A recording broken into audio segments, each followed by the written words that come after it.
It was quite a weekend. The scene in Major League when Wild Thing comes out of the bullpen and it's just like you can hear the music rev up. I heard that Saturday morning, Ref. I didn't know why. I didn't know what it was, but it's time for Verbal Tap, the show that proves fighting might be easier outside of the cage or mat. But sometimes the social pressure comes right there. Ref, you got asked to do live announcing / interviews / social commentary at the Jiu-Jitsu Expo after you arrived. Normally that's a thing you pre-book. How you doing? I'm okay. I think I'm mostly still with my professionalism intact. I've been asked to do things last minute. Would be out of tact because of. Oh, you had to interview Gordon and Gary. 1,000%. Okay, so it is possible you could have snapped. That's fun to know. Because the thing I thought about is when they ask you to fill in for somebody, and you try to help out the show. You say, "Yeah, what can I do?" The real downside to all of this is I'm not prepared, and I'm usually a person who looks pretty prepared, even if I'm goofing around. There's still, most people can tell there's a heavy amount of prep that I'll do into things. This is okay, cool. Do you have a sheet that says people's names on them, like the bare minimum of thing you need for something like this? They're like, no. Okay. Do you have a fight order? There's always a sense of indignance too. It's like, what would I need that for? It's like, well, just kind of like, I think what it is, it's just like they're looking at me, and maybe this is my fault when they're kind of like, why would we be coming to you if we had any of that? And I couldn't help but think that is fair. I'll give that. Like, you know what I mean? Like, it's literally 2 minutes, 3 minutes. It's really a blur. It's no more than 5 minutes. I'll tell you that they just kind of are like, hey, you're an announcer. And mind you, I was telling them just experience that I've had working on productions and saying like, hey, I noticed you have a camera set up like this. I know you have your chair set up like this. I'd make some suggestions on how to shoot this and do this. And they're like, okay, cool. Now you're an announcer. That's no. And are you saying their names? Are you having to like bring them onto the mat? Yes. Okay, I want to stop, and people might be scoffing. It's like, I know we do a podcast. It's very simple to talk back and forth. I know we're experiencing this. It's a whole different beast when you have to say people's goddamn names. You think Rosemar Palhares is easy to say until 150 people are staring at you, including his glistened up ass. It's difficult. So I'm impressed here that you were, and without, like, normally I will search for weird names. I'll write them phonetically. I mean, you do the same thing. This is where notes help, and you had nothing. No, nothing. Literally just, okay, well, the first match is in 5 minutes. Perfect. And I go, okay. And fortunately, I know Ruben. So Ruben was the first match on the first day. But then it's a matter of me trying to find the other people and saying, do they have a billing they want? Where are people fighting out of? And even though I know Ruben, I also know he trains at multiple 10th Planet. So I'm like, he coaches out of 10th Planet Costa Mesa, but maybe he wants to be billed out of where he taught in New Mexico. So I go over to him and I go, hey, man, where do you want me to bill you out of? And he goes, Costa Mesa. Oh, but also New Mexico. And I was like, see, instincts are right. I know these things. And I don't want to assume, because if I had gone on air and just been, and now presenting this Jamoke from, where are you from? Nottingham? That's not a real place. I don't want to say that on air. And I will tell you this. When I was introducing Rafael Lovato Jr., normally, like, it was a pretty basic walk-on. I didn't have to ask too many things for him because I know him. But I laughed because I realized, oh, shit, this might be the only time I ever get to say Bellator champion Rafael Lovato Jr.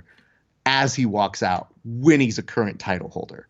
Yeah. So I, like, on air, I would never laugh like that, but I sure did that day because I said, well, no one wrote down anything for me, and that's my friend who's walking out. So current holder of the 185-pound light heavyweight belt for Bellator Fighting Championship. Correct. Son of a. We're gonna get to. Hold on. I want to put a cap on. We'll come back to that because we have a lot more about the Jiu-Jitsu Expo to get to and your commentary at it. I mean, I keep using commentary. I apologize because announcing to me is just part of the commentating team, right? You just to delineate because you also do commentary, so that can be confusing to people. We're gonna I also first. want to make it clear to people though that when you say that, I also had an earpiece in for the first time. No. So when I had this earpiece in for the production truck crew, I could hear what they were saying, and they confused announcer and commentator. So at one point they were saying, "Well, our announcer's now speaking a different language." I'm like, "No, I'm not. I only know English. I mean, my Spanish is okay, but it's like 1.5 languages." And I go, "Oh, they're saying that Samir and Clark have now gone into Brazilian mode. Uh-oh. Dutch Portuguese is happening, and the poor people who are doing this, who are not used to this world, are going, why are they going in a different language?" And I go, they do that sometimes. It's always fun. This is a real broadcast conundrum, though. That they bring you on as an announcer last minute, but they have earpieces. So it's just full of questions. UFC 243 is up first. I have some WWE questions about Cain Velasquez and how come they can't get him the good steroids. Like, where is? I saw the clip. So we've got some topics to get to. In between there, we're going to talk more about the Jiu-Jitsu Expo because there's some funny matches that happened, I know for sure. I mean, the Danaher Death Squad's there. It's weird. Rafael Lovato Jr. is fighting Richie the Boogeyman Martinez. Yet it's just so funny, the different fights that they had on this card. First, how mad are you on a scale of 1 to 10 you're not a part of Israel Adesanya's come out of the corner dance team? I thought the choreography was okay. You thought it was okay? And then he did a flip, and I go, no, I thought it was okay until he did the flip, and I go, right. oh, I can't flip. That was unbelievable. Yeah, that was a one-hand cartwheel. Well, none of the rest of them were doing one-hand cartwheels like that, though. He was obviously doing it at a slightly that's because higher he's level. the star. That doesn't mean he can't. It just means they didn't have the clearance to do it. Maybe he looked at them and he goes, no, today only I cartwheel. Remember that, me? Style bender. When I watched him fight, I was very happy for him. And he was saying in the post presser that he goes, yeah, somebody's going to see that walkout entrance and say, I hope that guy gets beat up. I had the reverse where I was like, I was already in on Izzy as a star, but that made me go, dope. And then he doubles down on it by doing some nerd shit, by writing in like there's apparently an anime. This is the stuff I have to research, Kevin, when I come on this show, that says if you sign a death book. So he was miming in the octagon, signing Bobby Knuckles' death into a death book. And I was looking at him and people were like, oh shit, that's a thing. It's anime and it's cool. And I go, why is he doing? Oh, right. He loves anime. Sure, dude. I was good with the dance. I don't need this little, death becomes her moment that you need to put into the ether, but you do you. So yay. The flip crushes. The flip absolutely rocks. That's number one. Number two, the dance gets some nice, there's some Mortal Kombat. It has a machine the guy can, he's in there now with like the Martinez brothers, in my opinion, for dance fighters. Just in terms of if we had a dance fighting situation. He's untouched. And there's somebody who put up, is Alan Murphy? Somebody who put this up on their Twitter that just goes, I mean, it was okay. When you talk about walkouts, I'd like to say that Tito Ortiz's walkout to Limp Bizkit is up there just as good. And I was like, no, it wasn't. Don't Tito say Limp Bizkit and Tito Ortiz. Like, we're not. Come on. That's something you put in a time capsule and then you say, can we still dig that up? It really feels good to hear Limp Bizkit used in current reference. I haven't heard the name in so long. Yeah. So that's Limp Bizkit, everybody. I want to make sure though that we're being very complimentary because they said in the post presser as well. They said, "Well, how did that get approved?" Because dude's doing a flip right before he's about to fight for the main card. Yeah. Yeah, and Dana wasn't there. They had perfect Australian Dana guy-ish who is in charge of saying things that day, and mostly he was there to play the role of, I'm not going to step on Dana's toes and speak on that. No, Dana, you'd have to ask him that. And it's like, we would like to. He does that. But instead, you're else, here. Though, in the business. He really does act like he's not presently there. He's like a surrogate. If you've back to our Arrested Development deep references, which is someone you can hire to experience the world for you. That's essentially what this guy does, except instead of having a live feed, he just answers. I mean, I would love to hear from Dana, but he's not here. It's like, you're Dana. You're I love you. The one He's that so good. did me in though, He's gonna be a Kev, senator was when soon. he said the following, and he goes, they go, well, they had this whole disclosure with a lawsuit with the UFC that showed how much fighters are getting paid. It's only about 20% of the overall revenue of the company. Don't you think the fighters should be making more? And this guy looks at them and goes, we're in a lawsuit right now. And they go, okay, cool. So when the lawsuit's kind of done, you'll talk with us about it. And he goes, yeah, I mean, I have so many great answers, so many that I wish I could give you right now. But because this lawsuit, and I wouldn't want to step on Dana's toes, it was the best, like, non-answer answer I think I've seen in some time, which is like, I can't answer that. But if I could, it would be amazing and it would blow your fucking socks off. But I can't. But it's real good. I just want to make sure you know it's real good. I was thinking, I was like, is this the best bluff that you've ever seen from somebody at one of these where they go, definitely holding a 7-2.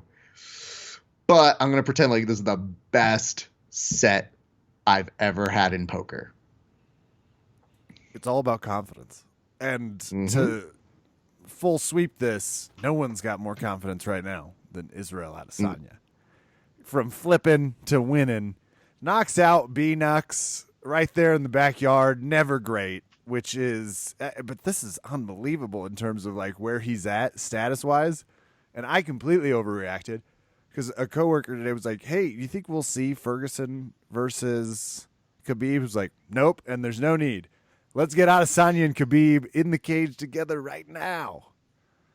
Can we book that? I don't know that I even like Izzy's chances in that. He's a just because, yeah, I know, but Khabib would just lay and prey on him, and I think that may be one of the weaknesses because they went after Bobby Knuckles in the presser, and they just go, "Hey, man, so what do you think? Do you think you need to work on your wrestling?" He's like, "Motherfucker, yeah, I work on my wrestling every day, dog. Like, jeez, he's like looking at me, but this is how he sounded. He just goes, "Oh, I definitely work on my wrestling every day. No, definitely, no, I work on it. I do." But you could tell his inflection was, the fuck you just say to me? I should come over there. God damn it. But he took his loss in stride. He showed up. And, I think his most memorable line that he had was, today wasn't my day, but who says tomorrow won't be? I was just like, yeah, that's about the right mentality. So good on him. I feel like he knew it. He felt like he was winning some of the exchanges. I thought it was pretty interesting because, it looked like a fun competitive contest, but you were starting to see the elements for Izzy coming into his own. I thought his timing looked really good and just his evasiveness. That was what I think Whitaker was saying afterwards. He goes, man, this guy is really hard to hit. He's really evasive, and I think that's what makes him so interesting to watch. And especially when you have somebody that talks that much shit or hypes it enough, if you would. And that's what I have to say, Kev. We need a new star. This guy sold out the Marvel Stadium, which I still can't figure out why Marvel has a stadium. But he sold out Marvel Stadium, and they said that it was one of the records for the UFC. I think it was about 55,000 or so. And this goes to show you the differences between our sport in jiu-jitsu and the overall sport of MMA, which is they had a reporter go, and they started off with fake Dana White today, and they go, hey, so I noticed you didn't have some empty seats, And the UFC just goes, yeah, we didn't 1,000% sell it out, but 55,000 is still a good amount of people. They didn't cower and be like, no, we didn't. We sold out. And we sold a lot of tickets. Like every baseball team does with baseball stadiums where they half full. They're like, we sold out. It's like, yeah, okay, all right. But I like that they took it in stride, and that wasn't viewed as a dickish question or a note, because you could still note how impressive it is, and yet they weren't bothered by it, because that's what the media is supposed to do. Is they're supposed to ask you questions, and it may not be favorable. And he prefaced it nicely enough, I guess. But I was just laughing because I go, oh, that's really what happens here at UFC when they just go, yeah, dog, we sold a lot of tickets though, so could you chill?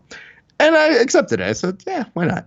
All right, we can move on from that. But yes, huge star-making performance. There was one thing that happened in the post-presser that I thought you might like to know, which is that Izzy kept getting calls in the middle of it. And I thought, it's kind of like when my family calls me and they know I'm doing the show.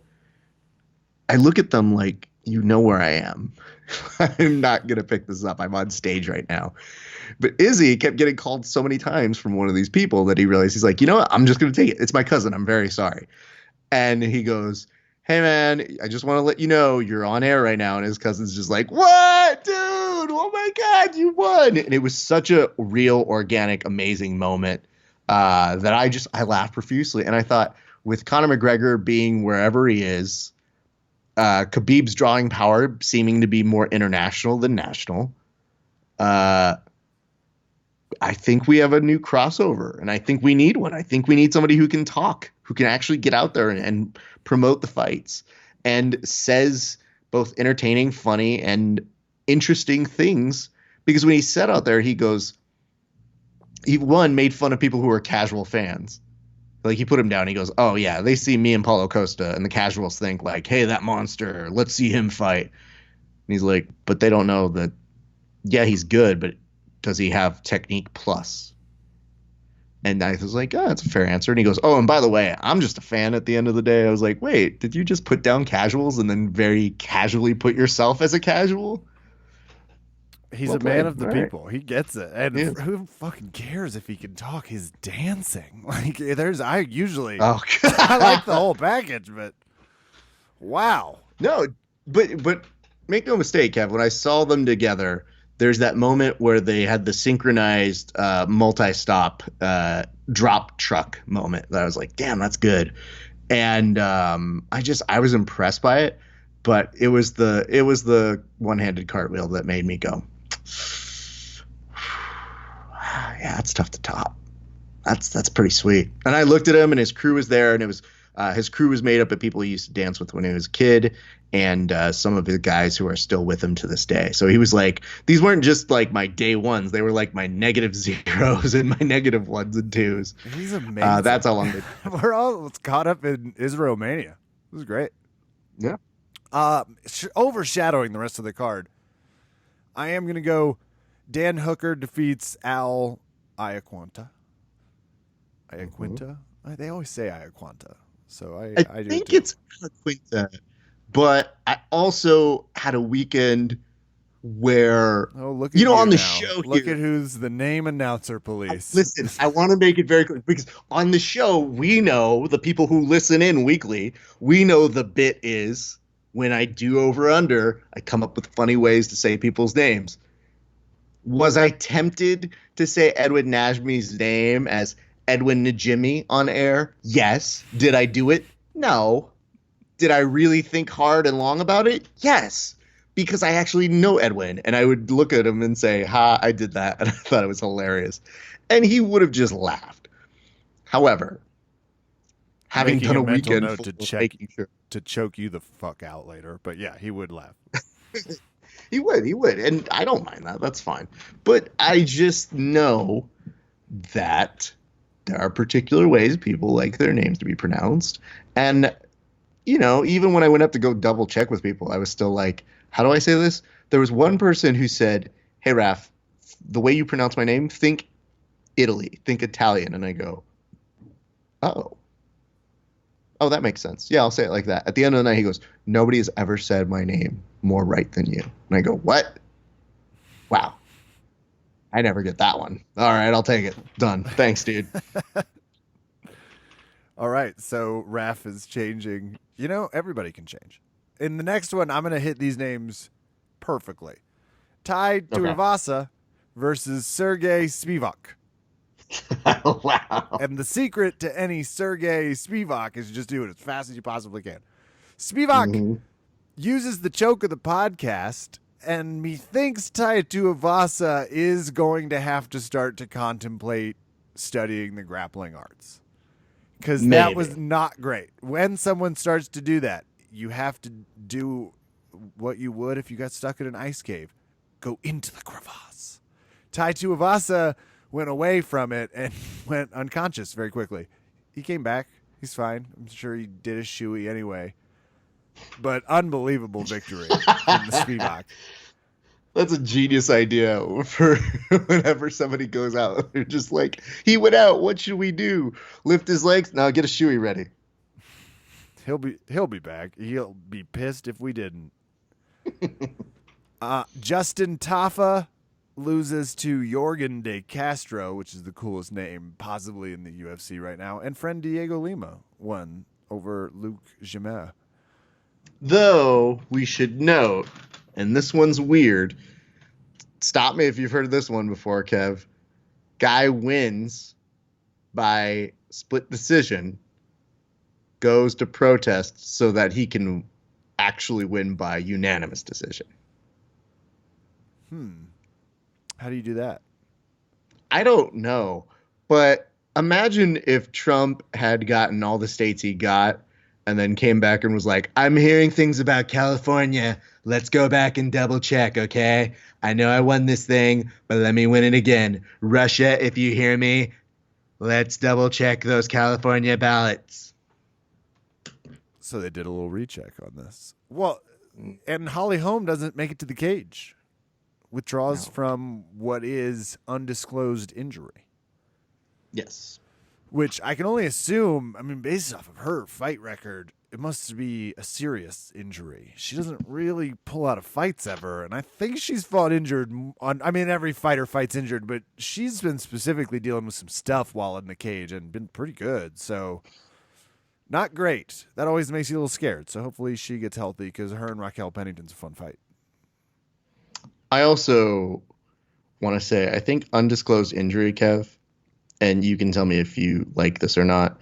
I think we can have undisclosed injury as the official qualifier for the current Miami Dolphins roster. Half of them are. Because someone put up injuries. this meme.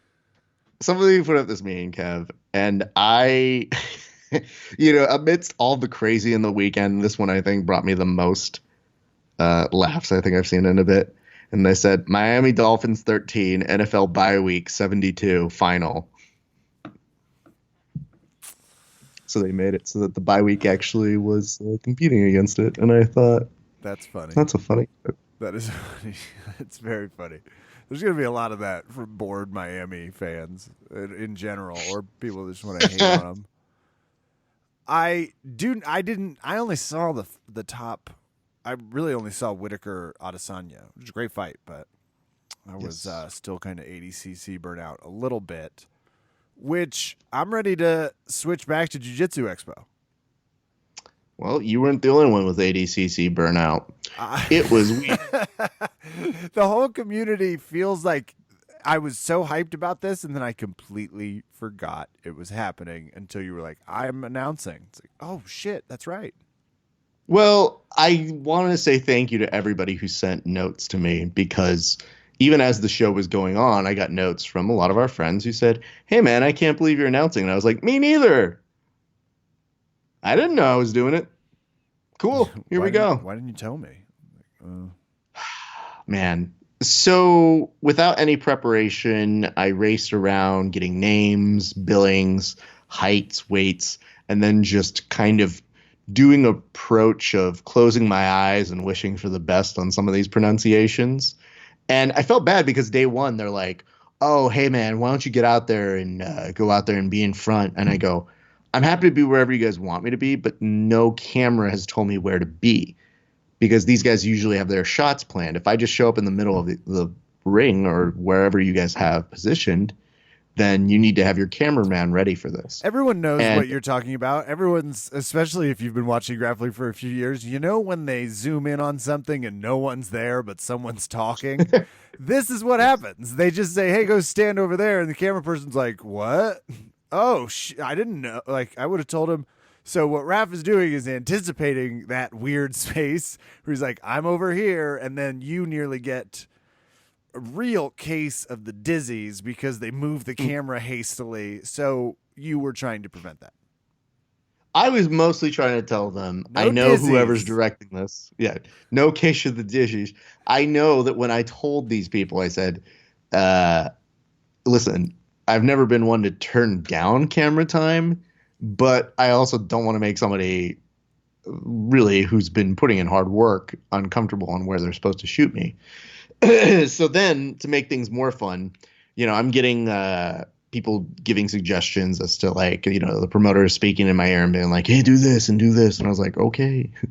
And as everything's going along, there's one moment where he goes, all right, call the next fight. And I was like, are we ready for the next fight? He's like, yeah, go, go, go. I was like, okay. And I go, ladies and gentlemen, Bill the Grill Cooper.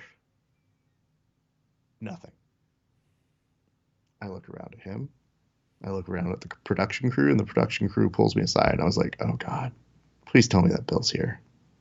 This has happened before. I don't. Oh, no. This has happened. I feel like it's something you've commentated before, hasn't it? Well, it happened at an EBI before. And I'm like, I've seen Bill. I know he's here, but like, is he in the bathroom?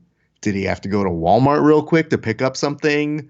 Like, I don't know, dude. So they pull me aside and they go, hey, Raph, so here's the deal. We need you to look at us to cut to commercial breaks. And I was like, we have commercial breaks? And they go, yeah. And I go, oh, yeah, well, that's good to know.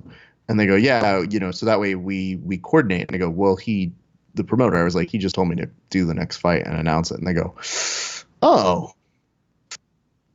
is that why you waited? And I was like, yeah, dude, I've done TV before. I know how this works. And they're like, oh my God, we love you. And I was like, no, I love you guys. You're great.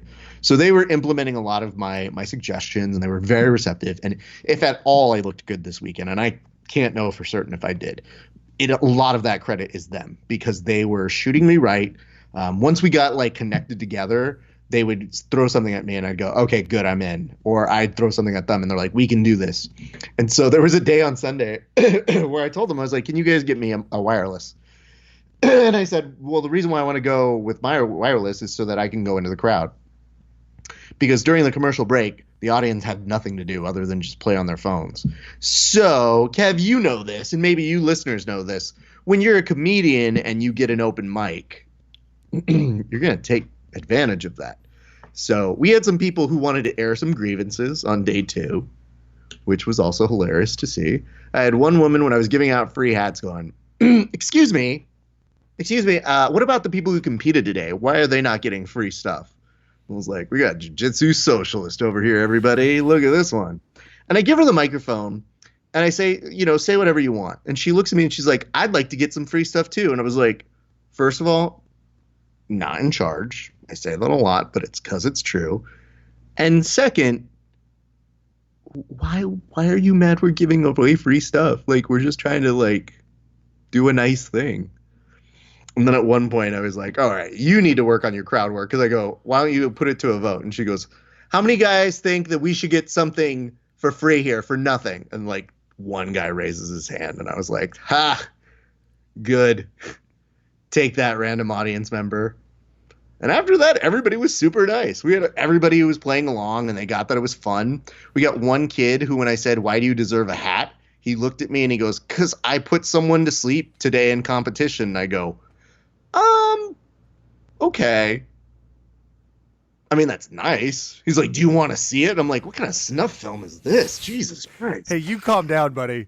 I don't. We can get Lovato over here to clarify, but I don't think people carry that shit around with them that readily. It's just so great. But then I realized, I was like, not only is this part Audience Got Talent, not only is it fascinatingly hilarious to ask somebody who they think is going to win between Polaris and Gordon Ryan and then threaten them by saying, oh, I can go tell Gordon right now what you just said. And they're like, no, please don't. And I was like, yeah, no, I'm going to tell Gordon. It's going to be real bad for you. Yeah, you have 85 minutes of interview time with him coming up, so you better fill some stuff. Yeah. It's just a little shot at me seeing a lot of pictures of you interviewing Gordon and Gary. Yes. Gordon's tiny brother. The very end, though, was... Wait, which one's Gordon's tiny brother? I don't remember. Who knows? Who's to say at this point? Gary is quite content being America's little brother. And at the very end, they said, hey, Raph, we have Gary Tonin for you to interview. Can you do an interview with Gary? Or, like, was he okay for you to interview? And I was like, you should just wait for us to do our magic. Did you by chance, tell him I said he was dressed like a patriotic butt plug? No, though I should have. I did, however, You could have say used sex toy if you wanted to keep it appropriate. I tried to keep it as as very family friendly as possible. Except for I think at the end when my sister and I went to go get food at the end of day 2, I was like, well, I kept it pretty clean. I didn't work blue. And my sister goes, no, you cussed a couple times toward the end. And I was like, oh, did my memory go out? Because maybe I just blocked that out. But like when I When you're see talking kids a around, lot, you know. yeah, when you're talking around and crowd being as they may be, who knows? But I was like, I thought for sure, at least with the crowd, maybe in post-match interviews, who's to say? But I will say this: I went up to Gary, and I believe the moniker I went up to him with at the beginning of our interview was, "Gary, you look like the son Colonel Sanders was afraid to say that he ever had." And then he laughed. But he was also trying to flying scissor takedown and leg lock me at the very beginning, and I pushed him away, and I was like, don't you dare. And then he realized at the end, he's like, did you just bring me out to roast me? And I was like, yes. They didn't really give me direction on what to interview you about. What are you doing here? You just figure out your It's like, absolutely. I didn't even pitch it. I didn't want anyone to tell me no. I just assumed this moment would be worth it. They brought you to me. That was their dumb fault. And yours for coming, frankly. But I will say one of my favorite notes is the audience seemed to very much like when I said, Gary, you don't matter in grappling anymore, but you kind of matter in MMA. So talk about that. You just piss him off so much. It's beautiful. It's an art. But we should talk about super fights, though. Well, hold on. Before that, what's the food situation? Because in 2012, when we were out there in Long Beach, just two young Jiu-Jitsakas touring the world with a romantic dream, there was a shit ton of people selling shirts, booths out the Yas, all of the Gracies, the Meows. It was a 2-day extravaganza where in which people can still see the footage of you and I interviewing a ton of people, Keenan Cornelius, some others, and we still have some stuff in the vault somewhere too. How was the acai? Didn't have any. Day 1, by the time I got home, the reason why it was a good thing we went back to my sister's place. My sister lives out in Anaheim. So going from, covering out that way to Anaheim isn't too bad. But by the time we got in, I told my sister, I was like, I really just want to watch the fights. And I think I need food. And she's like, okay, no problem. I already ordered food. And I was like, cool. And by the time the last fight is finishing and I'm looking at her and she goes, don't you normally watch the post presser? And I was like, no, good night. I just knock out. The next morning I wake up and I start getting my stuff together and planning and making a hit list of things that I want to do. And then naturally when I get there, me and the production team are all in sync and we're just yeah, let's do this. Let's do this. Let's do that. Wait, what are we doing now? As we're going to air. And all of us just going, well, let's throw the rundown out the window and let's just fly by the seat of our pants. And there's a very sweet comment I got from somebody on Instagram when I put up a photo, because I put up a photo of the crew so that you guys can see these people who work very, very hard and are very good at what they do. But I put up a thank you to them. And somebody very nicely goes, well, Raph, sometimes it's when you're the least prepared that great stuff happens. I was like, yeah, not so much in TV. It's not really a thing we do. It's, And you're also just quietly stewing. You're on the top of an iceberg with about, 15,000 hours of practice underneath your belt that you're like, yeah, it just happens out of nowhere. You just don't even plan it. It's like, are you fucking kidding? We dream about this. This is planned. Yeah. This is thought out. They said, will you announce? He wasn't like, I don't know. I was like, yep, let's do this. I just thought at this point, the very nice thing the production crew told me was, they go, the funniest part about it was we didn't have anybody until you. And then we all, after it was all said and done, thought, what would have happened if you wouldn't have been there? And we got very scared. And I was like, well, I'm sure you would have somebody. And they're like, yeah, but then, you know what you're doing. And I was like, I don't need a lot of direction. I just need to know who my sound guy is, my point guy is, and who my camera is. And then I can do from there. So, day 2, I felt like it was a well-oiled machine, but Okay, holy fuck. now I want to hear matches because Lovato submits the Boogeyman. I Yeah. guess was Gary fighting or was just Gary there in sponsorship? I believe they were trying to find Gary a match. And I don't know how much I'm at liberty to say, but Okay. the other person that they were trying to match him up with was at the festival one of the 2 days. So you can make some guesses if you want to. We might have just mentioned a family member in that scenario. So yes, I do know that they were trying to put together a match for Gary, and I just don't think they were able to come to terms with it. I think people were open to it, but they did put some good matches together. So, for example, on day 1, it was all 5 finishes, which is great. And it was the first time I ever got to meet, well, I've met Mikey before, but we've never done an interview. And I really want to interview him, like a full-length interview.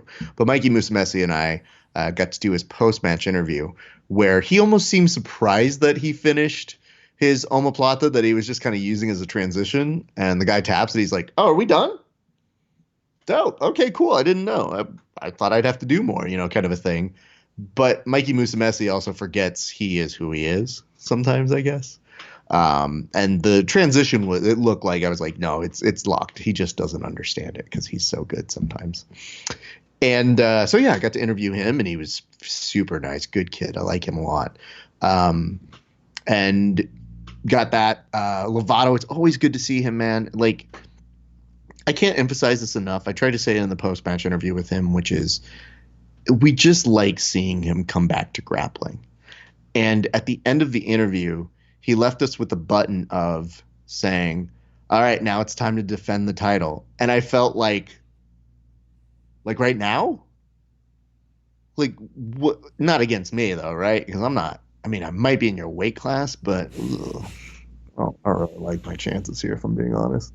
So, but he couldn't have been happy. Standing next to him too. He's just huge. And he's probably not at Well, 185 right now. It's not that he gets huge, like because he's taller than me, so that you know that when he has to bend down, and then he has to like make a dramatic eye look up, and he's like, "It's time to defend the belt," and I'm looking straight at him like, "Oh no, this is scary." It's also reminiscent of when I ended my interview with Polaris that I actually said, you're just as scary in person as I thought you would be. And I could only say it because the translator wouldn't be able to end in time because I was just like, everyone's about Polaris, everybody. Yay, bye. Okay. But I did that for my sake and the internet community's sake. And I live to tell the tale. Plus, you're always worried he's not going to leave the interview. He's going to hold it too long. You have to pry him out of there. It's bad for ref's health. I'm a little mad because this hasn't been a GIF yet, but the translator had to bring his baby in the interview. So he's being Mr. Dad and being a good father, but he's also translating. And the thing that made me laugh more than anything was his child was trying to grab my microphone the whole time he's interviewed. And I'm mad that's not a GIF yet because so damn that cute. Kid, it's the best. Imagine this game of telephone that's happening is I'm interviewing Paul Harris and I'm going, hey, I'm asking you about a match and clearly you need help with this. And I asked him a question. I go, tell me, what did you expect from this match? And blank stare happened. And I go, okay, we should get a translator. And then dude picks up his kid, runs over to us, goes, okay, translates to Paul Harris. He gives a very long answer.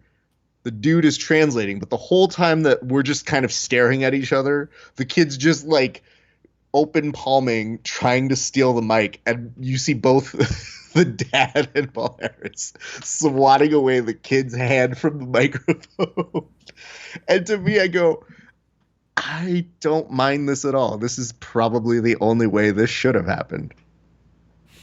So anyway, Gordon and Paul Harris was not a great match, but it did show that Gordon was prepared very well for him. He took the back, and that was the end. I mean, we saw 2 minutes, let's say 2 minutes of an exchange on the legs between the two where it looked like shit could break badly very quickly on either side. But they prevailed. Gordon gets the back, and then once he had the back, he never let it go. There was talk of maybe an overtime period, to which everybody was like, nah, we didn't agree to that beforehand. So that, my friends, are the big matches. People who also impressed me throughout the weekend. I mean, it's always good to see my buddy Ruben. He had a great match with, I think it's Diego. I got to remember this. Let me go look at my notes that I had to write for myself, people. Jesus. People won't even remember this. I'm going to be like, Raph, how come you didn't come prepared to your own show? Because it was a hard week, people. But yeah, Ruben had a great match. Also, big ups to Edwin Najmi, who was able to beat Mateus Luna. Got a rear naked choke on that day. And then, of course, like, Richie was obviously bummed, but I just love the fact that when you give somebody like Richie a big pull like Lovato, like, that's a tough match no matter how you cut it. There's not many ways that a lot of people have figured out how to solve that riddle. But I thought that Richie, he took the match. He did what a lot of people wouldn't do. And I was really, really grateful for that. So he gave me a very nice interview afterwards. And a bonus, we get a pouty Gary Tonin all weekend because Boogie gets the match and he doesn't. And that's just a bonus. That just feels good. Yeah, I mean, I think it's kind of funny because I'm also looking at Gary and I'm like, when they give him me to when they give him to me to interview before we're about to finish out the telecast, I'm looking at him and I go, is Gordon going to beat you at this too? Like, is he going to have a better match? Guess he didn't. But Gordon also said he wouldn't have a better match than Gary did. He's like, everybody kind of concedes it's like one of the greatest all-time matches. And it is one that I introduce people to if they never have seen jiu-jitsu before.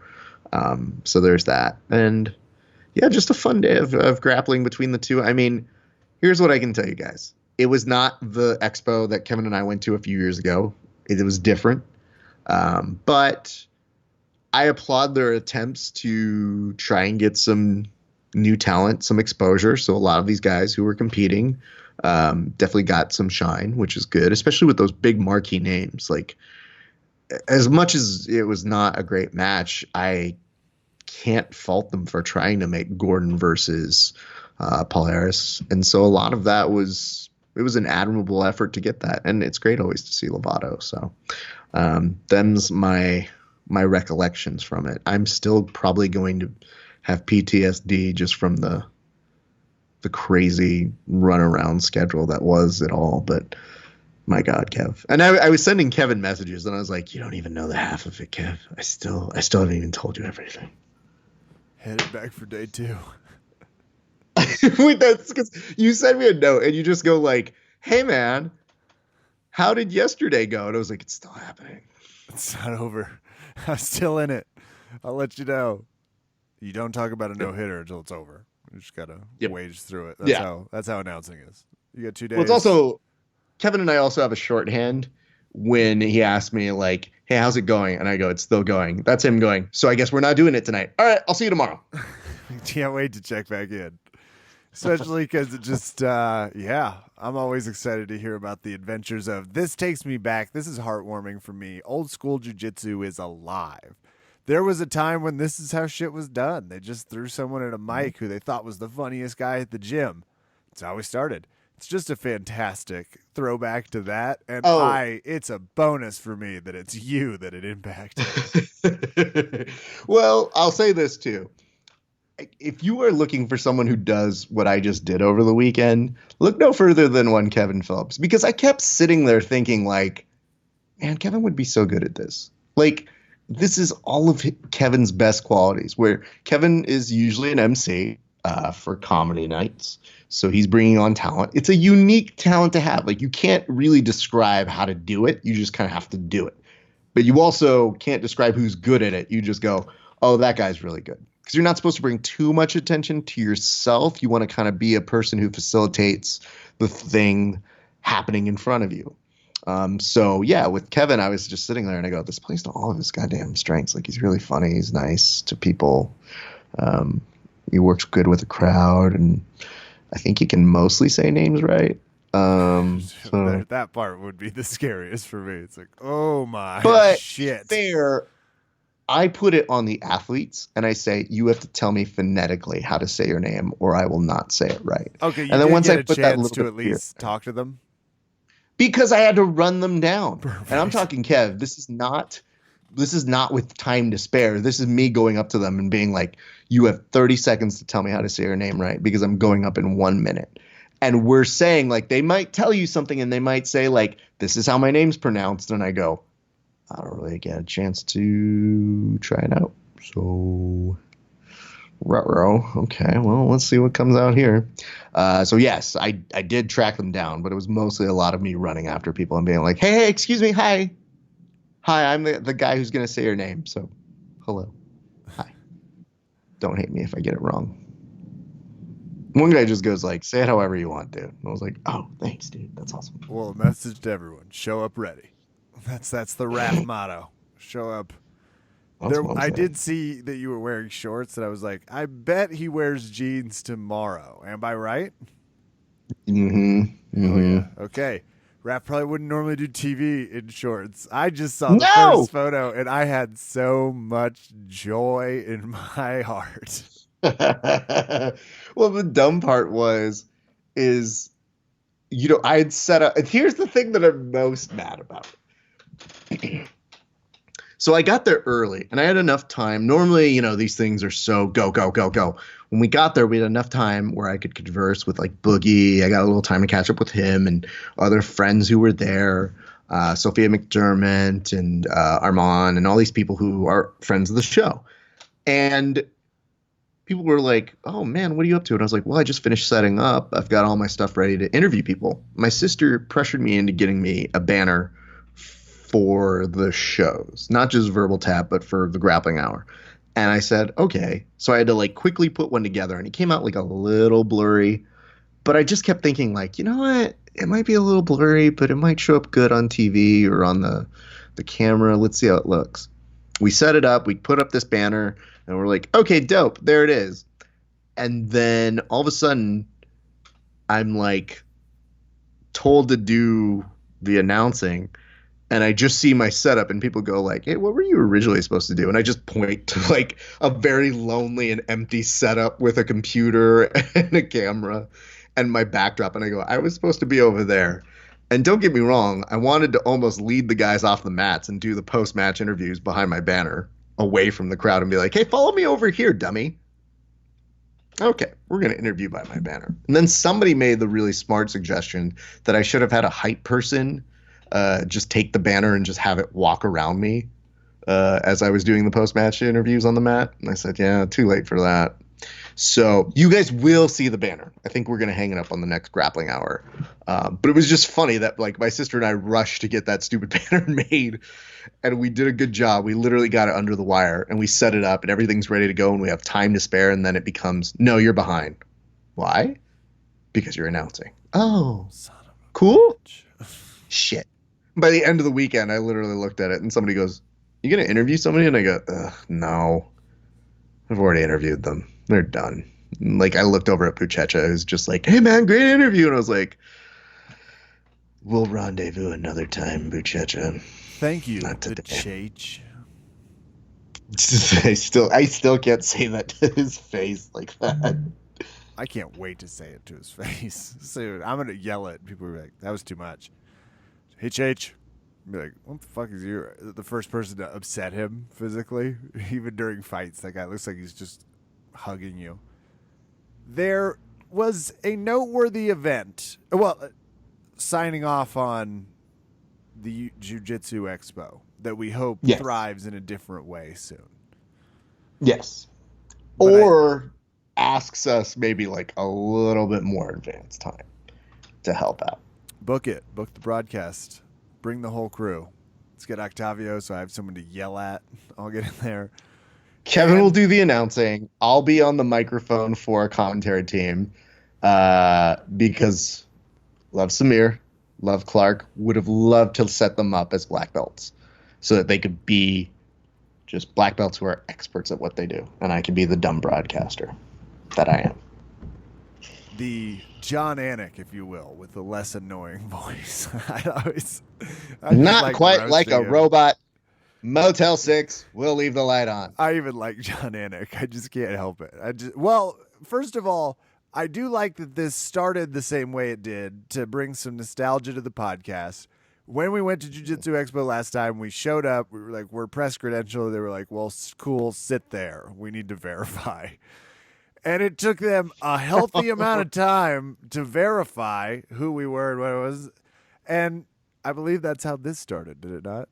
It did. You're so right to bring that up because funny full circle. When I showed up there, Kev, nothing's better than saying, hi, I'm the media for this.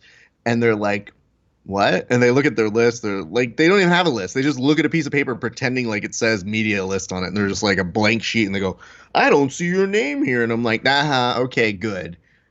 Do you think I'm lying to come here? Do you think I have all this equipment just because I want to do the dumb thing? So I told Kevin, I was like, only in jiu-jitsu can you go from not being credentialed to being the MC of the event within a short amount of time.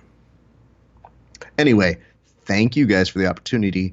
Big thank you to the good folks who were running the production. I could not have done it without you guys. Big also shout out to my sister who not only helped with the banner, looked amazing, and made that happen, which looks way cooler than either of us thought it would, especially when the printer's like, it's a little blurry, and we're like, we know that, just shut up.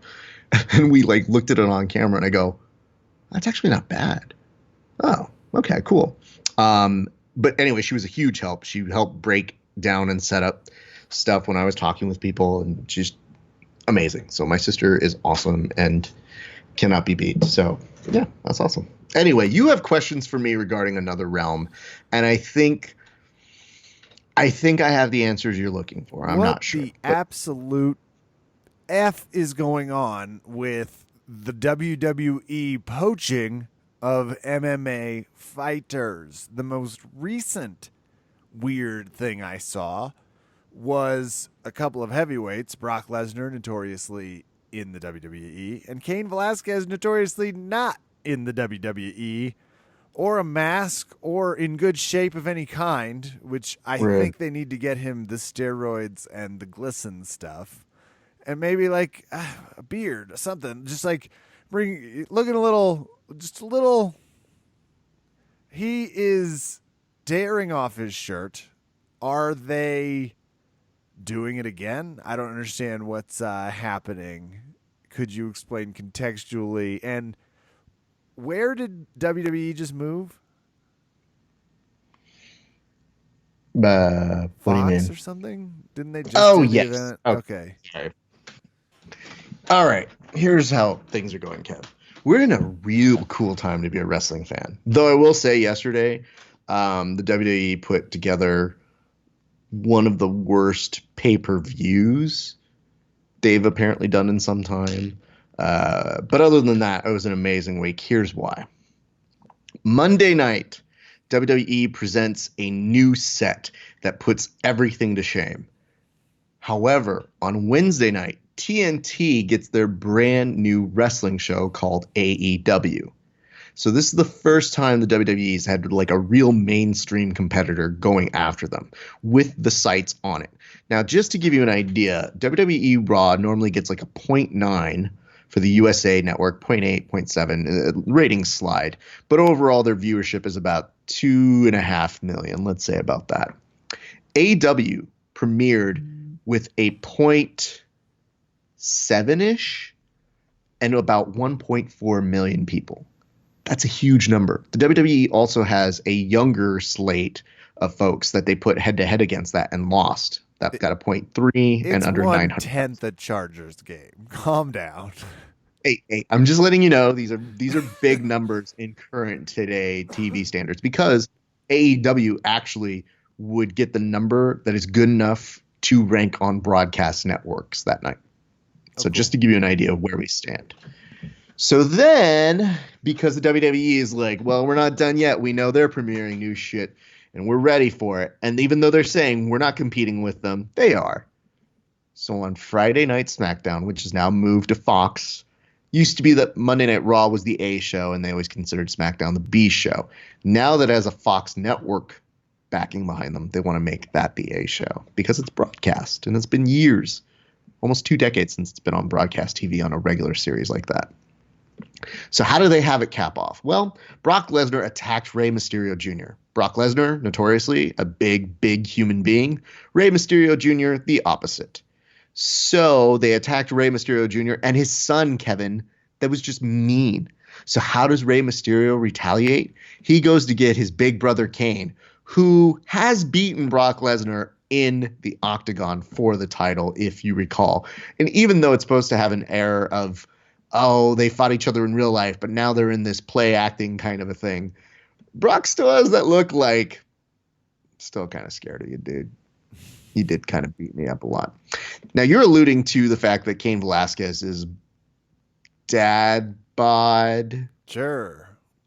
may be just the slightest not like he used to be. And he's had a lot of injuries. He literally was walking there with a brace to the ring to go confront Brock. His knee is probably at about 70%.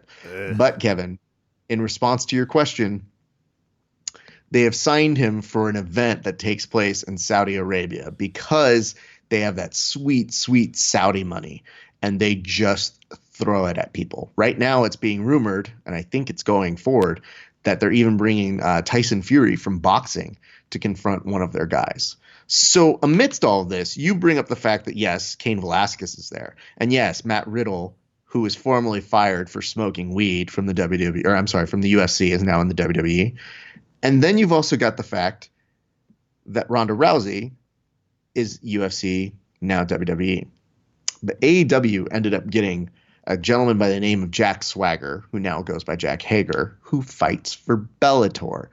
So it's a very populated time for a lot of professional wrestlers who may have fought a little bit of MMA and now are banking on that to do their thing. Well, that's awesome. That kind of sounds so great. Does that answer most of your questions? Good for him that he's cashing them checks, I guess is what I'll say.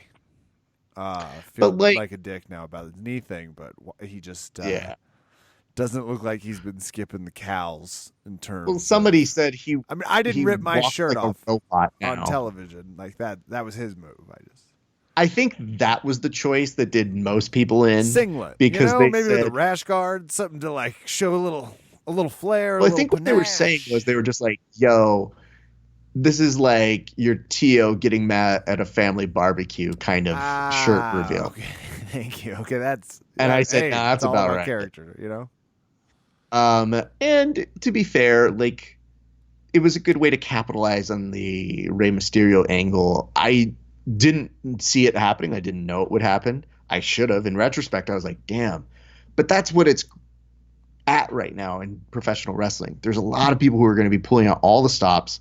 And because there's competition now for the WWE and that they actually ended up getting a good rating, I think it's going to push them to have to be edgier. But get this, Kev. Yesterday, the reason I bring up that shitty pay-per-view is that at the end of that pay-per-view, when it was a really terrible ending, the fans in attendance at this WWE event started chanting out the name of their opponents. So they started yelling out AEW at the end of a shitty WWE event, which is, I guess, goes to show you the state of affairs. So that now if you don't like one of the products, you can go see the other. So it may be a very interesting time to be a professional wrestling fan. And I wager this, Kev, I think we're going to get some people returning. I think that some of the people who are like, I don't watch, I think they will watch a little bit now. Because don't you want to see how Cain Velasquez and Brock Lesnar is booked? Nope. Probably catch the Cliff's notes or Raph's notes, as I would call them in pro wrestling.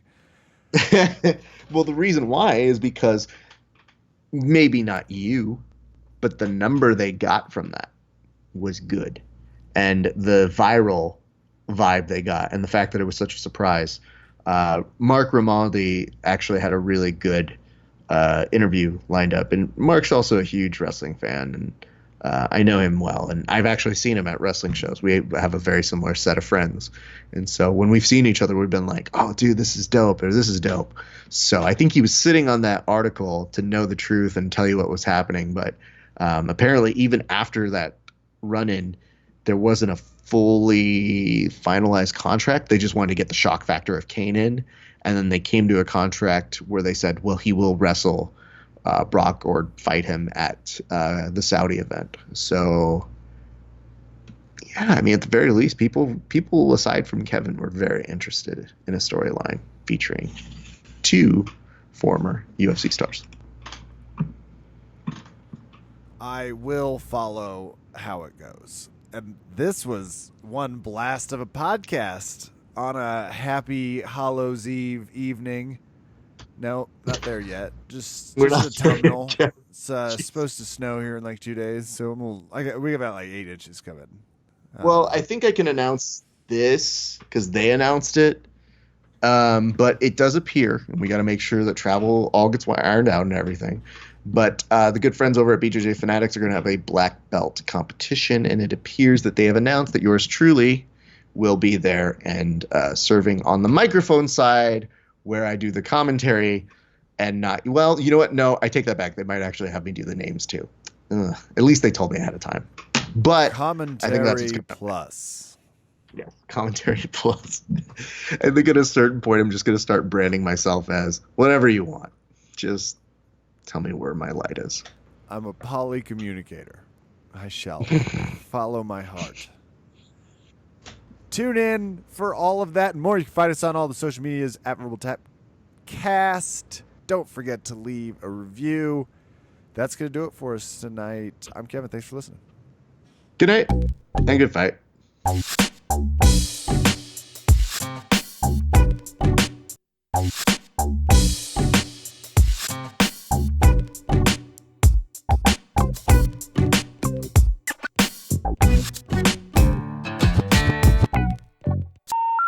The number you have dialed has been changed. The new number is... Please note, the new number is...